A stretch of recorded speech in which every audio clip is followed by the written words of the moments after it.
তো নমস্কার বন্ধুরা, আজকের আমার ভিডিওটি হচ্ছে প্রতিটা কন্টেন্ট ক্রিয়েটরদের জন্য যারা ইউটিউবার হতে চায়। তো আমাদেরকে প্রথমে ভাবতে হবে যে ইউটিউবার যে হবে, ইউটিউবে যে ভিডিও আপনি আপলোড করবেন, তো আপনি কী বিষয় নিয়ে ভিডিও বানাবেন সেটা কিন্তু আগে ভালোভাবে বুঝে নেবেন। ঠিক আছে, 1 নম্বর। 2 নম্বর কি, আপনি যে ইউটিউব চ্যানেল খুললেন এবং ইউটিউব চ্যানেল খোলার পর আমরা অনেকে কী করি বলো তো, নতুন নতুন ইউটিউবার ছোটোখাটো, আমরা প্রথমে অনেক বন্ধু বা আত্মীয় ভাই বোনদের ফোনে আমরা কী করি, সাবস্ক্রাইব করে নিই।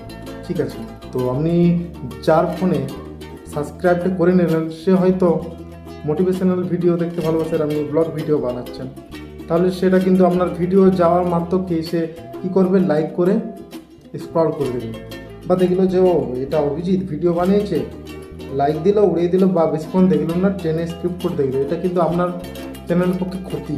ঠিক আছে, তো আপনি চাইবেন যেখানে আপনি বাড়িতে কোনো কিছু যদি লেবার লাগান, দেখবেন 5 জনের মধ্যে যদি 4 জন কাজ করে, 4 জনকে রাখবেন, কিন্তু যে কাজ করবে না তাকে রাখে কোনো লাভ নেই। তাই এমন সাবস্ক্রাইবারকে রাখবে না, বা এমন দর্শককে রাখবে না যারা আপনার ভিডিও দেখে না। ঠিক আছে, বা আপনার ভিডিওর প্রতি তাদের কোনো ইন্টারেস্ট নেই, আপনি জোরজবস্তি সাবস্ক্রাইব করে রেখে দিয়েছেন তাদেরকে।